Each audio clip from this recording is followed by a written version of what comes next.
concentrate on the relevance of the notion of recognition for a social ontological paradigm, and I will try to derive from it some consequence for the way we are to conceive social practices and institutions. One way to explore the relevance of recognition for social ontology and for the concept of institution would be to develop a peculiar reading and criticism of John Searle's attempts at social ontology, that is, the construction of social reality and making the social world. I will first quickly analyze some ideas of the construction of social reality and later come to a more detailed analysis of making the social world.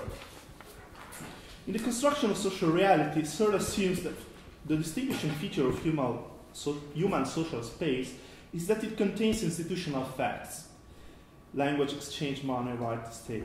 The necessary presupposition for understanding the constitution of these institutional facts are, for Searle, the following: capacity of attributing functions through collective intentionality, capacity of attributing status functions through collective intentionality. Third, collective recognition. A status function exists as such insofar as it is collectively, or in some cases also individually, accepted or recognized by the participants in the interaction. Fourth, constitutive rules. Social phenomena are constituted through rules, which formulates X count as Y and C, that do not regularize pre-existing behavior, but rather produce new behavior. Fifth, deontic powers. The power of producing social phenomena through constitutive rules is thus presupposed. Such a power is understood as a deontic one insofar as it is a matter of rights, obligation, authorization, and the like. Sixth, recognition acceptance of deontic power. Deontic power does not exist itself independently of collective recognition, of acceptance of its being in force. 7. Linguistic powers. Language is constitutive with respect to deontic power. Furthermore, language is in its turn a social institution that plays a constitutive role with respect to other institutions. What I want to note is that recognition intervenes here at two levels. That is, as recognition acceptance of status function and as recognition acceptance of deontic powers, understood as constitutively linguistic ones. But what I would like to stress is that recognition intervenes even before with a constitutive role, since it is already implied in the capacity of assigning functions shared with social animals. This makes reference to a capacity that, if we look closely, is not limited, yes, to humans. The capacity of imposing functions on objects on the basis of their physical properties, for example, the capacity to use certain objects as tools, can in fact play a role in animal cooperative behavior and can be transmitted intergenerationally. In these cases, then, one should be ready to say that the attributing of functions comes about through collective intentionality. Here, there is a level of recognitive constitution which is thus not intrinsically linguistic and normative. In the construction of social reality, recognition acceptance is already implied, I was arguing, in the capacity of assigning function in the basic capacity. But once we realize this, then I think that we could derive from the premises of Searle's social ontology some consequence that may go against Searle's idea that social facts are ontologically constituted through constitutive rules produced by linguistic deontic powers. This is the formula of deontic powers. In fact, as we have seen, status functions are ontologically dependent for their function in general, and status function in particular are ontologically dependent for their existence and maintenance on recognition, acceptance, which Searle uses as synonyms. Thus, I will argue that we can conceptually disentangle recognition as acceptance of function and status function, the most simple case, from recognition as acceptance of deontic linguistic powers, that is, as an application of constitutive rules, the most sophisticated case. For example, there are some occurrences where recognition as acceptance of status function plays a constitutive role also in phenomena of animal behavior, such as the institution of hierarchical relation and relations of dominance, and so forth. So I won't go down in this argument, but if this is the case, and in some sense Searle admits it, even though this hasn't a role in his theory of social constitution, if this is the case, then I think that recognitive powers cannot conceptually be assimilated to linguistic normative powers. They can be intertwined with or develop into linguistic normative powers, but are not intrinsically identical with them.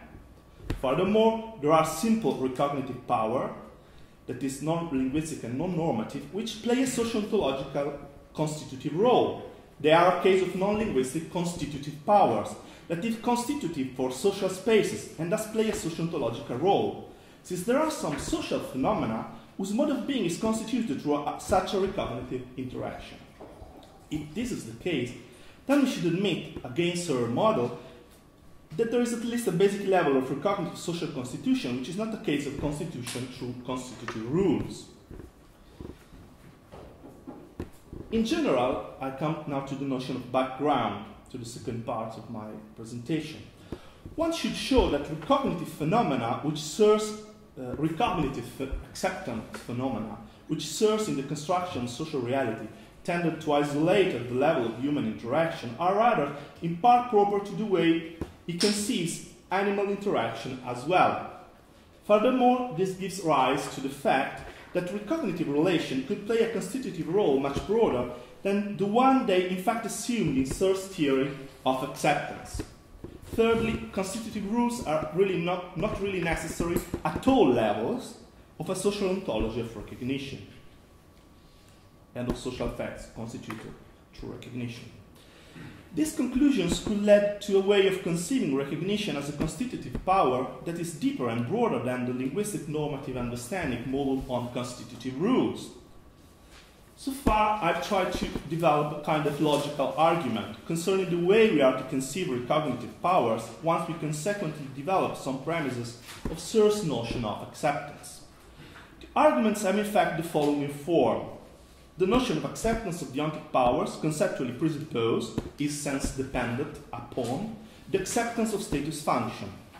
For linguistic, deontic powers to constitute social phenomena through norms seems to conceptually presuppose constitutive recognitive powers which do not intrinsically imply linguistic rules.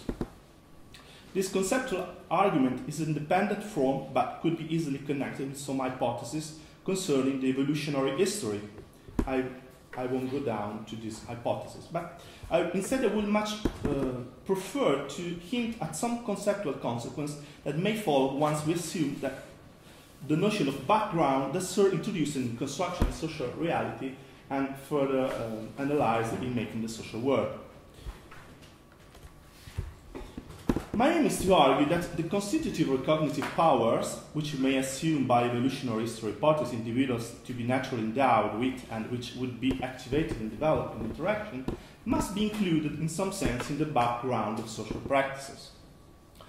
In the construction of social reality, Searle broached, in the context of social ontology, the notion of background, by which he meant the set of capacities, that is, dispositions, abilities, practical tendencies, and non-intentional or proto-intentional uses, which permit intentional states to function and which consist in a set of causal structures. In making the social world, Searle comes back to the notion of background, understanding it as, quote, the notion of a set of presuppositions for the application of intentionality, including a set of ability. It's a kind of mixed notion, but it includes abilities too, and capacities and disposition. The whole idea is that the network of our intentional states presuppose a set of abilities, capacities, ways of doing things, and a general know-how for carrying out our intentions and applying those intentional states generally. And Searle emphasizes that many of the things an intentional state, such as an intention to drive to my office on the university campus, presupposes are not only a network of other interrelated intentional states, such as the belief that you have a car and so on. They are not, quote, not typical intentional states, end quote, such as the ability to drive the car presupposed by the belief to be able to drive a car. He even comes to the conclusion that, quote, much of what I take for granted, as well as my abilities, do not seem to be appropriately thought of as just more intentional states, end of quote. I would like now to suggest that the notion itself of recognition then must be included in this background, this recognition acceptance we are talking about. To put it the other way around, the background of social practices could include some recognitive powers or capacities. And this could lead us to think that the way these basic recognitive constitutive powers operate is often, not mostly, a non-reflexive, proto-intentional. That is, that the intentional, linguistic, normative, and reflexive structures of recognition presuppose a set of proto-intentional, non-reflexive, pre-linguistic, non-intrinsically normative recognitive structures. The idea that the background is constituted by, also by recognitive capacities, which are in some sense the relevant feature of background, can be developed in different senses. In a conceptual sense, one can argue that such capacities are conceptually presupposed by more sophisticated ones.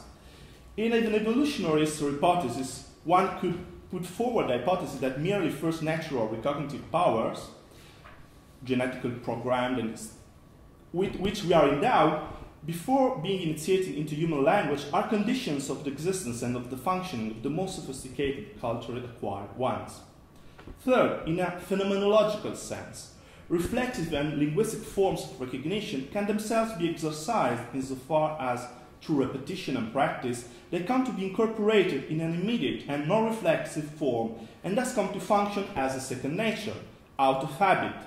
Being the result of a process of development and social construction, does not prevent them from acting as second nature, that is, with a spontaneity and immediacy analogous to that of the simply instinctual and genetically programmed first natural processes. This latter point is a phenomenological one, since it concerns a conceptual description of the way our cognitive powers, both the lower and the higher, normally function in terms of immediate habits. Okay, so far I've tried to locate within a social ontological framework the very idea of constitutive recognitive capacities, which are not intrinsically deontic, at least not in the normal sense of the term, and operate as background components of the social practice. Once we locate recognitive powers within the background, we assume that they have some traits of the phenomenological functioning of the background. That is, in some way they function in a non-reflexive, proto-intentional way, as dispositions and out of habit. One way to retell the whole story would be to introduce in a peculiar way the distinction between institutional background and dispositional background. Now I come to the title of my presentation.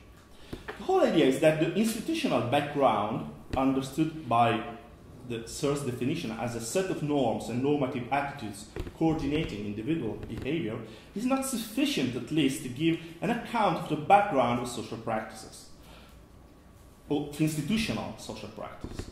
One also needs a dispositional background. What would this dispositional background be like? It would include not only for certain disposition which we are naturally endowed, habits, understood along with Bourdieu as a system of acquired disposition, are also something that co-produces practices and representations without being regulated by at least explicit norms, and without presupposing reflexive attitudes towards the goal of the action. They are, in some sense, what we say second-order disposition, not intrinsically constituted by norms, which function in an immediate, non-reflexive way. A dispositional background would be a background including also such habits coordinating interaction, even without norms, or in some cases, in combination with norms. And recognitive powers, such as the ones we have introduced, would be constitutive components of such a constitutional background. So we have argued that recognitive constitutive powers must be thought of both as disposition and habits, system of second-order dispositions to interact.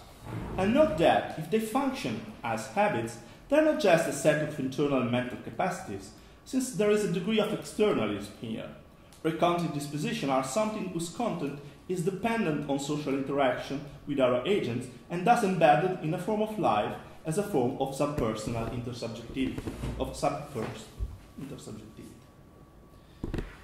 Now I finally come to Searle's model 2, that is to making the social work. I would like to rate this further step of Searle's social ontology in a way that is consistent with the consequence I tried to derive from his first different model. If this works, then I think that some problems arise with Searle's novel equation of status function recognition with linguistic representations, that is, declarations. And this should cast some doubts on the way he introduces his notion of collective intentionality. The novelty of making the social world is that Searle no longer classifies status function under the general model of constitutive rules. Constitution through constitutive rules is now explicitly taken to be not only a token, to be only a token of the type of social constitution. This novelty is introduced as the way to face the objection, to which the construction of social reality was more exposed, that the constitution of institutional facts is possible where an institutional background of constitutive norms is not yet at hand. Searle names it the ad hoc cases. Let's take the case of a wall turned into the status of boundary by a tribe that builds a wall around its cluster of facts. We can suppose that the wall may later decay until nothing is left, but a line of stones, nothing is left but a line of stones. The inhabitants, as well as outsiders, may continue to recognize the line of stones as having a certain status, an object that performs its function not in virtue of its physical structure, but in virtue of the fact that there is a collective recognition or acceptance by the people involved.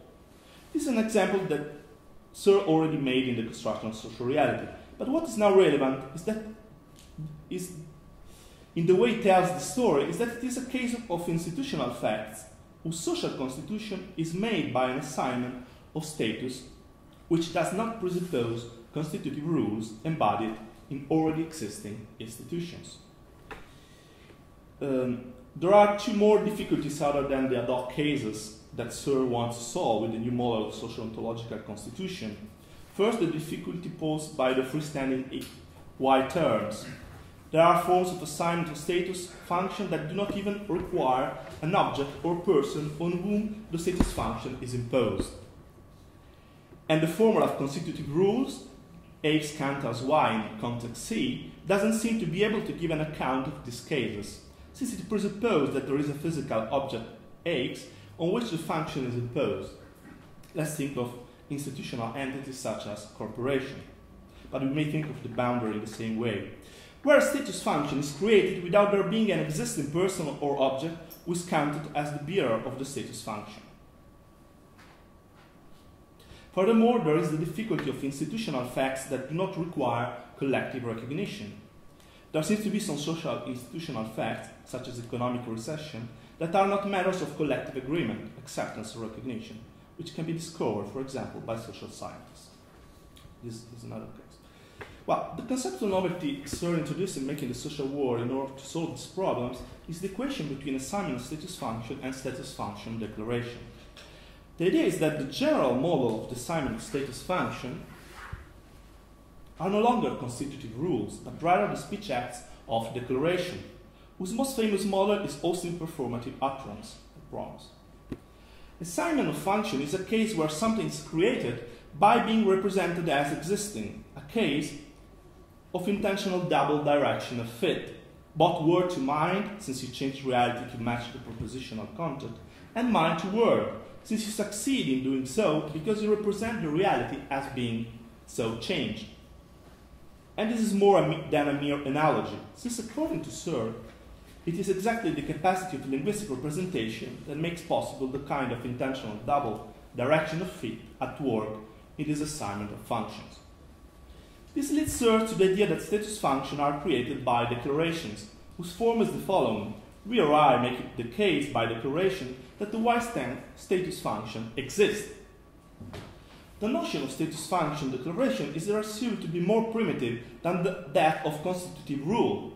The latter, and hence its formula, are according to Searle a specific case of declaration of status function, what he calls permanent declarations.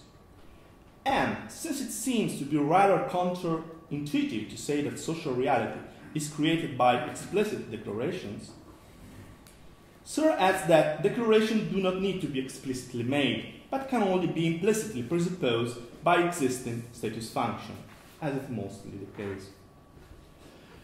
The new formula seems to solve the difficulty of the freestanding terms, since, not presupposing that there is a bearer X, X of the status function admits the possibility that status functions are created ex nihilo rather than imposed on pre-existing objects in the determinate context. Hence, it seems to be possible to have ad hoc cases, that is, to create institutional facts without there being pre-existing institutions. This is what empowers us to create status functions is first of all the linguistic faculty of performing declarations, a faculty that we already have as we are on our way to create proper institutions. And note that institutions here are understood as sets of constitutive rules, according to the rather poor definition of institution Searle offers us. Let's now come to some consequences that this model has on the way Searle conceives recognition or acceptance. As previously noted, the general model for social constitution is no longer constitutive rules, but rather declarations. Once Searle understands social constitution as declaration, that is, as a performative linguistic act, is driven to reduce recognition to linguistic representation. So, in the first part of this paper, I was trying to argue that the notion of recognitive constitution is presupposed by constitution through rule by Searle's Model 1. In what follows, my analysis of the new model of Searle will be driven by the idea that recognition is not reducible to the declarative model, and thus the notion of recognitive constitution is more general than that of declarative constitution of social facts. But since recognition is to be thought of more in terms of background disposition than in terms of intentional acts, then such a recognitive constitution of social facts shouldn't be thought of as a paradigmatic intentional phenomenon, but rather in terms of habituations. On the one hand, in making the social world, the social ontological role of recognition is much clearer and explicit than in the construction of social reality. The fundamental operation that creates social entities in their initial existence and maintains them in their continued existence is the assignment of status functions, which presuppose the act of recognition or acceptance, since the status functions come into existence and maintain themselves if and only if they are recognized. Whereas in the construction of social reality, Searle had the tendency to equate such recognition with the recognition of the ontolinguistic norm, in making the social world it tends to equate recognition with linguistic declarations, as if every act of recognition presupposed implicit or explicit linguistic representation. Understanding institutional facts as facts that do not exist independently of any bodies representing them as existing, Searle conceives recognition, without which such facts wouldn't exist, in terms of an intentional act of linguistic representation of existence, in the form of declarations. I would now like to show why, even in the case of making the social world, such an although different equation of recognition with linguistic representation is not consistent with some other ideas Searle develops here, and in particular with the fact that he admits the possibility that some social phenomena, such as the boundary, may be constituted through the assignment of functions, and thus by the act of recognition, without there being a previous institutional background. This will lead me to cast some doubts not only on the idea that recognition can be generally modeled on language, and on the idea that it can be understood in terms of linguistic representation of existence, but also on the idea that recognition should be generally conceived in terms of intentional acts. When it comes to discuss the topic of collective intentionality, which is a real and clear topic in Searle's theory, Searle seems to follow a different path of thought and to conceive recognition differently. In fact, he seems to argue the following. Language presupposes strong, that is, not reducible to individual intentionality, collective intentionality. Strong collective intentionality presupposes cooperation. Cooperation presupposes collective recognition. Let's note that when he says that language presupposes collective intentionality, and that collective intentionality presupposes cooperation, which presupposes recognition, it means but that the exercise of language is an exercise of collective intentionality, being sense-dependent upon it, and that before language there must exist as a presupposition a form of simpler pre-linguistic collective intentionality upon which the linguistic capacity is later built. So there are two senses of the presupposition, a kind of conceptual, a kind of genetical one. So the linguistic normative constitution of social phenomena presuppose, that is to say, is constituted through, as called by, strong collective intentionality plus cooperation plus collective recognition acceptance. This means that there can be linguistic constitution without there being recognitive, cooperative, strong collective intentionality. Put the other way around, the notion of collective recognition intrinsically presupposes neither cooperation, it does not require the collective intention to cooperate, nor strong collective intentionality, nor language. This means that there are forms of recognition which are not cooperative, but merely coordinative, as the case Hegel described under the level of the struggle for life and death, and that there are forms of cooperative recognition which do not imply collective intentionality in the strong sense, that is, weak forms of collective intentionality that are reducible to individual intentionality. If this happens, then declaration is not the general case for double adaptation, and one can no longer say that assignment of status function is intrinsically declarative. Declaration are rather a case of recognitive assignment of status function. Then we would have to abandon the logical equivalence that Searle expresses as one of the novelists making the social world between institutional facts and status functions. We would have to abandon the idea that, quote, all and only institutional facts are status functions, end of quote. And we will have to embrace the alternative, which Searle excludes, that, quote, not all status functions are institutional facts, end of quote. An alternative that seems to offer a more plausible understanding of the boundary example, since it permits us to understand it as a simple social fact, a mere social status function, and doesn't oblige us to assert that the boundary is an institutional social status function, even in absence of pre-existing institutions. From all that proceeds, it seems that collective recognition, be strong or weak one, is a necessary condition for the possibility of the constitution of social facts. If this were the case, then this could be incompatible with what Searle says about the existence of social facts, such as succession, that do not depend on collective recognition for their existence, and that are to be conceived as a systematic consequence of other ground-level institutional facts. Does this mean that recognition is necessary just for the existence of institutional social facts? Still, recognition could be necessary but not sufficient to constitute, in Searle's view, all social phenomena. It could be necessary but not sufficient to constitute institutional social phenomena.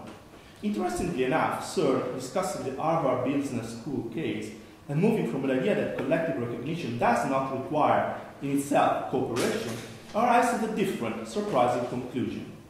Quote, so we have an interesting result, namely that the existence of an institution does not require cooperation, but simply collective acceptance or recognition. End quote. This is rather surprising, since language, according to Searle, presupposes strong collective intentionality. Then one could think that if you can have institution through simple recognition, not implying strong collective intentionality, then we could have institution without language, just by simple collective recognition. But according to Searle, wasn't the constitution of institutions to be thought of as based on the linguistic model of declaration? On the other hand, if recognition is to be modeled or equated with linguistic representations, as Searle assumes elsewhere, then it should presuppose strong collective intentionality for its exercise, which contradicts what Searle himself says here. But there is more to say than that, and coming here to the conclusion. When Searle comes to discuss the notion of power, he restates that a society can exist without there being strong collective intentionality. He says here that for there to be a society, it is needed only that some background practices are shared. And in an effort to make the Foucauldian notion of biopower intelligible, he says that we can conceive such background practices in terms of the exercise of some pervasive, anonymous background power to which anyone is subjected and that can be exercised by anyone. It's not mere chance that this background power reveals itself to be the power reveals itself to be the power of socialization, socialization through imitation, subjugation, domination, and so forth, depends on the model you have. The power exercised on us by social esteem and expectation of what normally is meant by recognition.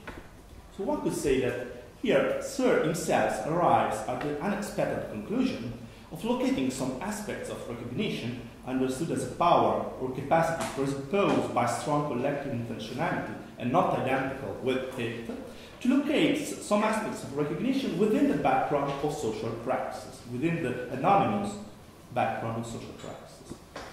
Even though Searle makes an effort to convince us that background power conforms to the intentionality constraints, it is pretty clear that background power, with its pervasive anonymous character, seems mostly to lack those traits of definitive directedness and aboutness which characterize intentionality. So, if there is this kind of some background power, it seems to be hard to characterize it in intentional terms. If you take seriously the very idea that background practices include recognitive practices, that we can start to cast some doubts, not only on the idea that recognition should be conceived in terms of collective intentionality, so in terms of the notion of intentionality, but also generally conceived, but also on the idea that recognition should be generally thought of in terms of intentional states, that is, in terms of mental states. This modeling of recognition on intentionality is probably the reason why Searle tends to think of recognition in terms of an act, of an intentional act, without having a corresponding theory of which ability such acts are an exercise of. In fact, there is no theory of acceptance recognition within Searle framework. It is just presupposed. First of all, as we have already seen, background practices seems to operate, according to Searle himself, mostly in a non-reflexive, non-intentional, or proto-intentional way. They seem to operate as dispositions and artifacts. Recognitive habits, as we have seen, are not necessary, but although, as Searle seems to admit, sufficient to produce at least some social phenomena. And this could suggest also the idea that the more general form of analysis of status function should be neither in terms of constitutive rules, as in the construction of social reality, nor in terms of intentional declaration, again, as in making the social world, but rather in terms of habituation. Since this could encompass also cases where status function recognition does not work in an intentional manner. Habituation would then be the fundamental operation that creates social entities in their initial existence and maintains them in their continuated existence. Once we realize that recognition, understood as background disposition that works in terms of habituation, is a necessary condition for the constitution of all social facts, including institutional ones, then we can't conceive anymore institution just as a set of constitutive rules, as Searle would like us to do. The very distinction we needed to introduce between institutional background, understood as a set of norms and normative attitudes, and dispositional background, understood as a system of second-order disposition not intrinsically constituted by norms, this very distinction means that at the very end, we can give a satisfactory account of social practices, including institutional ones, just in terms of set of norms. Institutional background may be or may not be, if you follow, or may not be a necessary condition for the constitution of institutional social facts. But anyway, it is not sufficient to get institution right, since even the institutional background can't work if it isn't embodied as a set of habitual disposition. As a consequence, the definition of institutions as a set of constituted norms should be dismissed. Here let me add the following final remark. I tend to think that the background practices of recognition are only partially analyzable in terms of intentional states with a definite directness or about. I don't want to deny that there are intentional states of recognition. It just means that there are some more fundamental non-intentional ones which continue to work at the basic social reality. That the problem arises is exhibited by the fact that some of the most typical cases of the problem arises with the idea that you can characterize fully in terms of intentional states recognition. That the problem arises is exhibited by the fact that some of the most typical cases of social recognition or misrecognition, such as pride and shame, have no direction of fit, where fit is presupposed as Searle puts it in The Construction of Social Reality, or as with love and admiration that do not have a whole propositional content. All the usual, if you look at contemporary theory of recognition, notions of recognition are put by Searle in the label of what has no direction of fit or has no whole propositional content. Even though Searle seeks to adjust the situation, introducing the ad hoc notions of null fit and whole propositional content, nevertheless it seems to me that the intentional characterization of such status, in particular of social status recognition, misses something in the phenomenon of recognition, which only in some cases seem to have a definitive directness or aboutness. Let me add, finally, that the test which Searle introduces for discovering whether some facts are intentional with relative phenomena is to ask, quote, if people do not believe it, and did not in the past believe it, would it still be true? End of quote. But we must recognize and misrecognize without ever believing that we do it and what we recognize. That it seems highly likely that many recognitive facts are such that it would never pass Searle's test.